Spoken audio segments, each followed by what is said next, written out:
Hello everyone, welcome to our video series on InvoiceNow, the what, why and how. In this video, we will cover the topic adapting to Peppol PINT. I will be sharing with you what PINT is about and how you can adapt your solution to be compliant with using PINT. PINT in short stands for Peppol International. It is an upgraded specification of the Peppol invoice document, which includes an advanced method for cross-border document delivery. Let me first start with an important fundamental on how Peppol works. Peppol applies the principle of a mandatory receiving capability of an invoice specification to ensure interoperability. That is, those who want to receive a particular document type must be willing and able to receive the mandatory invoice specification decided for their country. The introduction of PINT, which changes the mandatory invoice specification, will mean a complete switch away from the current BIS Billing 3.0 invoice specification. This will apply to all current users. Therefore, to align with all users of the network, your solution will need to be adapted to the PINT specification. Now, how does the cross-border transaction work today? You may be familiar with the four-corner model of the Peppol network. The invoice data travels from the sender through their access point across the Peppol network to the receiver's access point and finally to the receiver. While it sounds straightforward, there is specific attention required to make this work properly. Currently, Singapore mandates the use of SG Billing 3.0, a specialized version of BIS Billing 3.0 extensively used in Europe. SG Billing 3.0 is adapted to cater mainly for tax differences.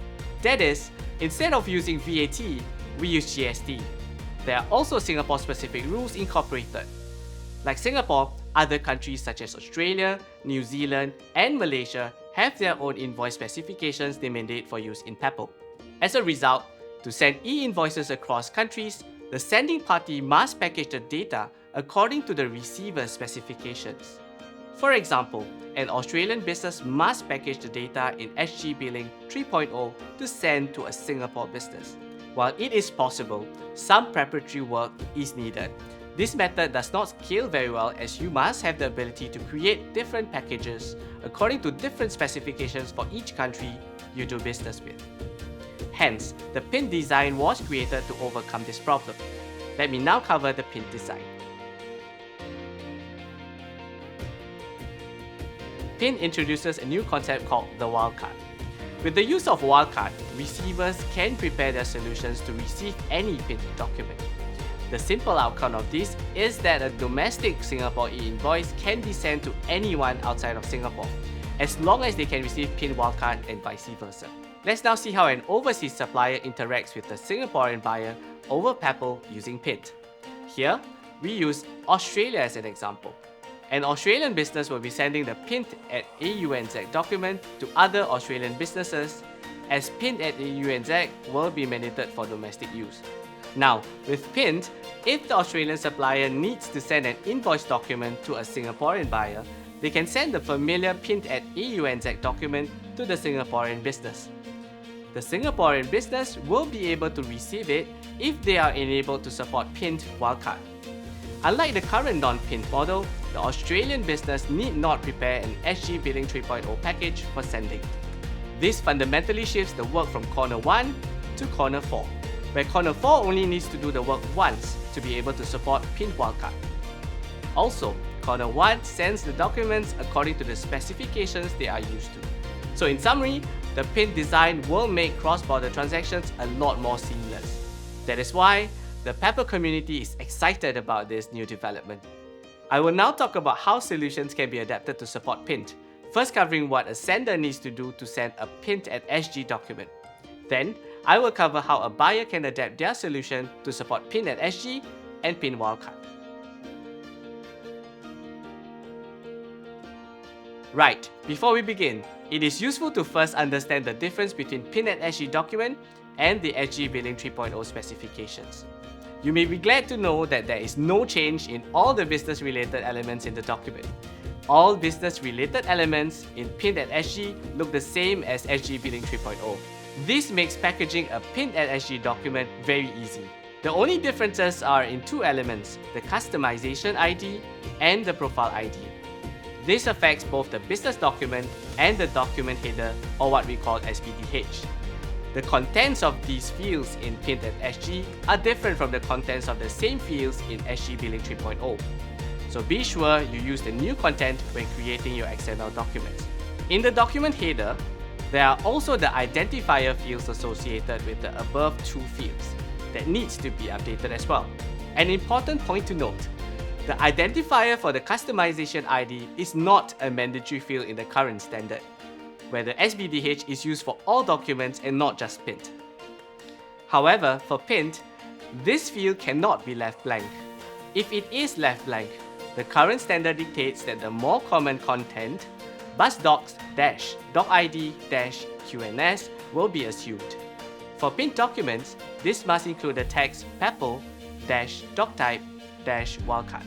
So in summary, packaging PINT.SG invoices means keeping the business content the same with changes only for the customization ID and profile ID. And this is done in both business document and document header. As I said earlier, it is actually quite easy. Now, since this affects the business document and the document header, the party that produces the Peppol XML will have to do the work. This can be either you or your access point provider. The document transmission to your access point provider remains the same. There is unlikely any change there, but do check with your access point provider just in case. That covers what you need to know about packaging a PINT.SG document. Next, I will share what you should know when attempting to send a PINT.SG document.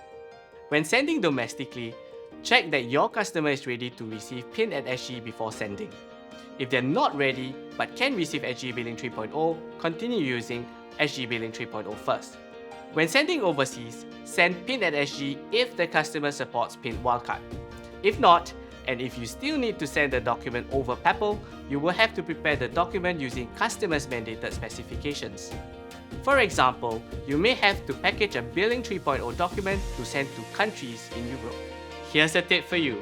For overseas customers, it will be helpful to first find out what they can receive. If you like, you can embed this information within your solution, so the solution can guide you on what best action to take. Before we begin, allow me to share with you how the PINT design provides for enhanced processing of cross-border documents. This capability is enabled through a 3-layer document structure called the Shared, Aligned, Distinct layers. The 3-layer design allows for commonality across all countries and yet provide room for countries to implement their specific requirements in the same document specification. The shared layer contains elements, contents, and rules that are common across all countries, representing minimally required content to enable global interoperability. The aligned layer contains common elements with specializations to meet country-specific requirements. The distinct layer can include unique elements, contents, and rules used only within the sender's country. Here is one very important point. The layers describe how to interpret the document and do not alter the structure of the document. More specifically, you will not find any segregation between the layers within the Peppol XML file. The definition is there to enable parties choosing to use this segregation to invoke different processing needs. When ready, the Singapore business receivers will be able to receive PINT.SG documents as well as any type of PINT documents from overseas. The latter can be achieved using wildcard support. You indicate your choice by registering that you can receive on the Peppol network. Work with your access point provider to ensure the right registration is done. If you're receiving PINT.SG only, you simply do it the exact same way as the SG Billing 3.0 document. That means no change is required. When receiving foreign PINT documents through wildcard support, you may first like to establish if you need to apply special rules against the aligned or distinct elements while you are ingesting the data. For example, it is quite common that tax amounts from an overseas supplier are booked as costs. This can be done immediately as you ingest the data or do it in a later process within your solution. If you need to do it within your ingestion process, you will need to develop the function in your solution to handle it. If not, you can simply ingest the PINT.SG document the same way as the SG Billing 3.0 document. System changes may be required to ensure that the data are properly managed in it. For example, you may have to decide what GL code to use to book the tax items as costs. You may also need to see how your solution treats unknown tax codes within your system's interface. For the distinct elements, some may choose to ignore them as these will be unfamiliar and not needed. If you have an existing requirement to ensure all received data are shown, you can consider displaying the entire invoice using style sheets. To know if the PINT document is from a foreign country, refer to the customization ID or profile ID in the business document or header. One common business practice we expect to see is Singapore businesses registering with wildcard receiving capability, allowing them to ingest PINT documents from any sender on the Peppol network. These businesses will pick all shared and aligned elements, and if the sender is from Singapore, they'll also include distinct elements. In addition, as a backup, businesses should store the entire data package, in XML or otherwise, for reference. Similar to the topic on sending PINT@SG documents, we hope that adapting your solution to receive PINT documents is also not complicated for you. After adapting your receiving process to receive PINT documents and registering your receiving capability on the network, you can start receiving PINT documents. You can then inform your suppliers to use PINT. We have covered the background of PINT, how to send, and how to receive PINT documents. Before we end, I'd like to go over several commonly asked questions. The first question I think some of you may ask is whether you need to do anything if you're using an accounting solution which is InvoiceNow ready. The answer is no. There, the adaptation for PINT will be done by them. The process they go through will be similar to what is described in this video, but they will adapt their product so all their users will be able to transact using PINT@SG. You can check the details with your solution provider for any special instructions they require you to follow. The second question, what are the ways to find out if my customers can support PINT@SG? For Singapore customers, you can check the receiving capability in the SG Peppol directory. For overseas customers, you can try checking the global Peppol directory. You can also check with customers directly. And for the third and final question, you may want to know if there is an option to not adapt your solution to support PINT. As we plan to migrate the Singapore network from SG Billing 3.0 to PINT, we encourage you to plan early to incorporate the change. As you can see from this video, the transition is not very difficult. We wish you the best in doing so and hope you will find PINT to be very useful. Thanks for watching. Have a nice day ahead.